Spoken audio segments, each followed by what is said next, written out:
যুক্তরাজ্যের বাণিজ্য ব্যবসা বিষয়ক সচিব এবং বোর্ড অব ট্রেডের সভাপতি জোনাথন রেনল্ডস বুধবার ব্রিটিশ পার্লামেন্টে বাংলাদেশের প্রধান উপদেষ্টা অধ্যাপক মোহাম্মদ ইউনূসের সঙ্গে সাক্ষাৎ করেছেন।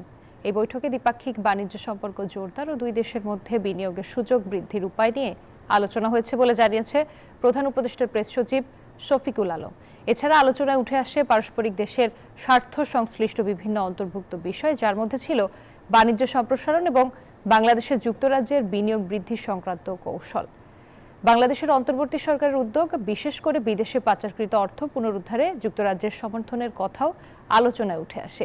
এদিকে প্রধান উপদেষ্টা অধ্যাপক মোহাম্মদ ইউনূসের সঙ্গে বিএনপির ভারপ্রাপ্ত চেয়ারম্যান তারেক রহমানের বৈঠকটি আগামীকাল শুক্রবার সকালে অনুষ্ঠিত হবে বলেও জানান প্রধান উপদেষ্টার প্রেস সচিব।